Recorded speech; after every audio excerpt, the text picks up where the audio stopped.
Alhamdulillah, Alhamdulillah nahmaduhu wa nasta'inuhu wa nastaghfiruh wa na'udzu billahi min syururi anfusina wa min sayyiati a'malina.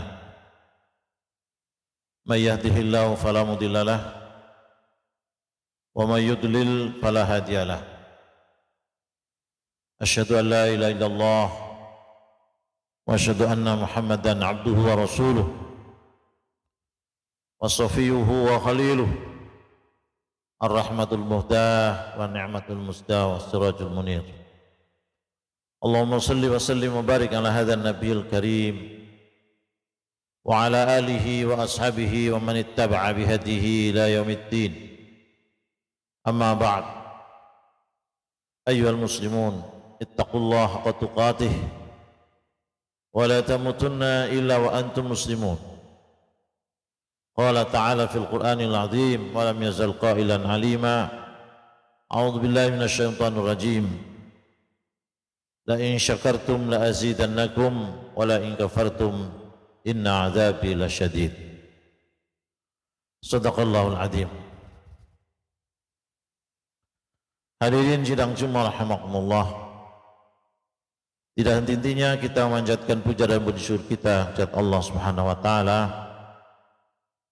karena Allah telah memberikan berbagai macam kenikmatan kepada kita semua yang tidak terhitung banyaknya, sehingga memang selayaknya kita senantiasa mensyukuri atas nikmat-nikmat yang Allah berikan kepada kita semuanya.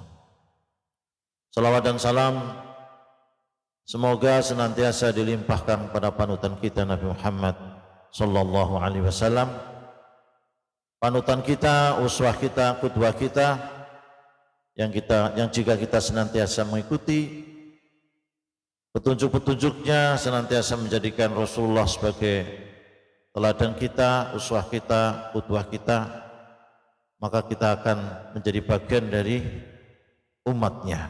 Dan jika kita bagian dari umatnya, maka kita layak berharap di hari kelak akan mendapatkan syafaatnya. Sidang Jumat rahimakumullah, syukur merupakan suatu kata yang sudah sangat akrab dalam kehidupan kita. Syukur berarti terima kasih kepada Allah SWT atas berbagai macam karunia-Nya yang Allah berikan kepada kita semuanya. Akan tetapi mungkin kita memang sudah banyak bersyukur, tetapi apakah kesyukuran kita sudah memenuhi ketentuan-ketentuan syukurlah? Marilah kita kaji bersama, kita evaluasi bersama untuk menjadikan kita orang-orang yang bersyukur. Paling tidak 3 hal yang harus kita lakukan, yaitu syukur dengan lisan kita, dengan senantiasa memanjatkan pujian kepada Allah seperti mengucapkan alhamdulillahirabbil alamin. Yang kedua, mensyukuri dengan hati kita, dengan meyakini bahwa segala hal dalam hidup ini tidak ada yang lepas dari nikmat Allah. Seluruhnya adalah atas nikmat Allah. Kita bisa saja berusaha, tapi kalau Allah tidak menghendaki maka tidak akan yang terjadi. Dan yang terpenting sekali adalah bagaimana mensyukuri atas nikmat-nikmat Allah itu, bagaimana mengembalikan nikmat-nikmat Allah itu, kita kembalikan lagi kepada Allah dalam bentuk ketaatan kita, melaksanakan perintah-perintahnya dan meninggalkan larang-larangnya. Ketika kita berusaha untuk syukur dengan cara melaksanakan perintah-perintah Allah, kita harus yakin bahwa perintah Allah itu memang kebutuhan kita. Kalau ini menjadi keyakinan kita, maka sama seperti kita butuh makan, butuh minum, butuh tidur, butuh berobat, hampir-hampir kita tidak perlu diingatkan untuk makan, kecuali kalau dalam keadaan sakit. Selalu spontanitas kita setiap waktu butuh makan, karena kita yakin kalau kita tidak makan, tidak minum, tidak tidur, tidak berobat, itu membahayakan kehidupan kita. Begitu juga ketika kita berusaha mensyukuri nikmat Allah dengan cara meninggalkan larangan-larangan Allah, kita yakin seyakin-yakinnya bahwa larangan Allah semuanya membahayakan kehidupan kita. Membahayakan kehidupan kita secara pribadi, secara komunitas, membahayakan kehidupan kita di dunia, dan membahayakan kita di kehidupan di akhirat kelak. Sehingga kalau terus-menerus kita menerjang larangan Allah, sebetulnya kita telah menjerumuskan hidup kita baik di dunia maupun di akhirat kelak. Sidang Jumat rahimakumullah, tadi saya sampaikan bahwa salah satu kenapa kita harus bersyukur karena betapa besar nikmat yang Allah berikan kepada kita. Wa in ta'uddu ni'matallahi la tuhsuha. Jika kau menghitung-hitung nikmat Allah, sampai kapanpun kalian tidak akan pernah selesai. Begitu banyak nikmat Allah yang diberikan kepada kita semuanya. Dan ketika kita bersyukur, Allah menjanjikan kepada kita, la in syakartum la azidannakum. Jika kalian bersyukur maka pasti akan kami tambah nikmatku kepada kalian. Tetapi jika kalian mendustakan nikmat-nikmatku, inna azabi lasyadid, sungguhnya siksaanku sangat pedih. Jadi memang kita harus bersyukur. Bersyukur karena banyaknya nikmat, dan syukur karena kita ingin terus mendapatkan limpahan karunia Allah Subhanahu wa taala. Namun demikian, Al-Qur'an juga memberikan isyarat kepada kita, ternyata sedikit sekali orang yang bersyukur. Allah berfirman, wa qalilun min ibadiyasy syakur. Sedikit sekali orang-orang yang dari hamba-hambaku yang bersyukur. Bahkan Umar bin Khattab doanya nyentrik. Doanya, Allahumma ja'alni minal qalil. Jadikanlah diriku menjadi orang-orang yang minoritas. Sehingga sahabat yang lain komentarnya, kenapa doamu seperti itu? Ya bukankah Allah mengatakan wa qalilun min ibadiyasy syakur. Sedikit sekali dari hambaku yang bersyukur. Hadirin sidang Jumat rahimahullah, saya teringat suatu saat saya berkesempatan untuk berkunjung ke Makkah Al-Mukarramah bulan yang lalu. Satu saat saya sampaikan bahwa di Indonesia ini kalau ingin haji, hari ini daftar maka baru 30 tahun, sebagian daerah 30 tahun dan 25 tahun. Ketika salah satu syekh di Masjidil Haram namanya Syekh Dr. Hasan Bukhari, saya sampaikan seperti itu, beliau termenung diam, tidak berkata apa-apa. Baru beberapa saat dia komentar, menegaskan kepada kami, 30 tahun untuk haji. Iya, beliau mengatakan, di Mekah ini ada orang penduduk Mekah kalau mau pergi ke Masjidil Haram, tinggal berangkat saja, dan dengan berangkat itu akan mendapatkan pahala 100.000 daripada sholat di luar Masjidil Haram.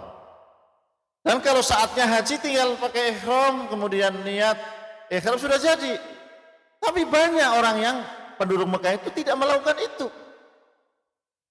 Tibalah saya menjadi termenung, betapa banyak orang punya nikmat yang luar biasa, punya kesempatan luar biasa, tapi tidak digunakan. Artinya tidak mensyukuri nikmat-nikmat itu.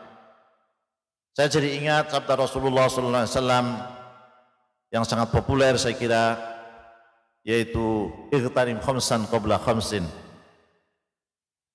Manfaatkan dengan seoptimal mungkin 5 momentum, 5 kesempatan itu sebelum datang 5 kesempatan yang lain.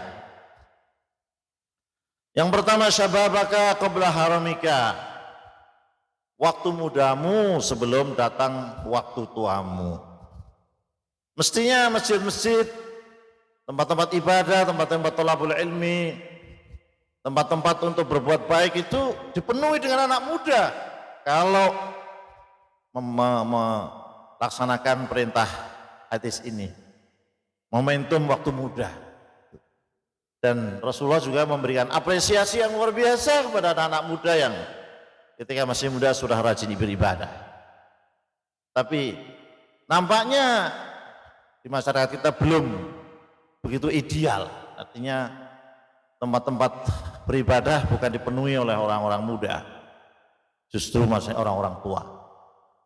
Kemudian yang kedua, sehataka qabla saqamika, waktu sehatmu sebelum datang waktu sakitmu. Sidang Jumat rahmatullah, kalau kita ingat bulan Juni, bulan Juli, bulan Agustus yang lalu, setiap hari kita berita kematian luar biasa, berita sakit terkena COVID-19 luar biasa. Alhamdulillah sekarang sudah mulai reda, walaupun sekarang mulai naik lagi. Pertanyaannya adalah, ketika kita diberi kesehatan, terkena COVID, dan sekarang kita masih diberi sehat, apakah kesehatan kita telah gunakan dengan sebaik-baiknya? Waktu itu kita sulit untuk sholat berjamaah, sulit untuk mendatangi pengajian-pengajian. Ya. Apakah setelah kita diberi kelonggaran oleh Allah Subhanahu Wa Taala dengan landainya COVID-19 ini, apakah menjadikan kita lebih rajin mendekati melaksanakan sholat berjamaah, tepat waktu sholat berjamaah? Sayang kalau kita mati, adanya COVID itu tidak banyak menggerakkan kita lebih disiplin sholat, lebih banyak memenuhi masjid-masjid. Bahkan ada ungkapan, ternyata tempat yang paling jauh dari rumah kita adalah masjid, kata orang gitu ya. Ada orang setiap hari pergi ke luar kota, ke Jakarta karena ada rapat ini, rapat itu, dan disiplin memenuhi panggilan untuk rapat ini, rakerda, rakernas, dan macam-macam gitu, dan seterusnya dan seterusnya. Tapi kita tempatnya yang dekat dengan masjid, sangat sedikit sekali yang kemudian menggunakan masjid sebagai tempat sholat berjamaah itu.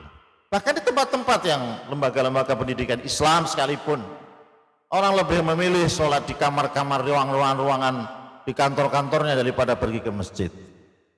Nah ini kita diingatkan, sehataka qabla saqamika. Yang kedua, yang ketiga, ghinaka qabla fakrika, kayamu sebelum fakirmu, sebelum miskinmu. Mungkin masing-masing kita berbeda kekayaan kita, tapi pastinya kita lebih kaya daripada orang-orang di bawah kita dari segi ekonomi. Maka marilah kita gunakan kekayaan kita untuk kita infakkan. Betapa banyak orang yang memerlukan uluran tangan kita. Yang keempat, faraghaka qabla syughlika, kesempatanmu sebelum disibukkan dengan berbagai macam kegiatanmu. Kita semakin hari mungkin semakin sibuk ya, tapi sebetulnya kita harus bersyukur bahwa 24 jam itu masih banyak waktu yang mesti kita gunakan. Jangan sampai kita termasuk dari umat yang disindir oleh Rasulullah SAW. Ada dua nikmat yang kebanyakan orang itu terkutuk karena tidak bisa mensyukurinya, yaitu nikmat sehat dan nikmat kesempatan.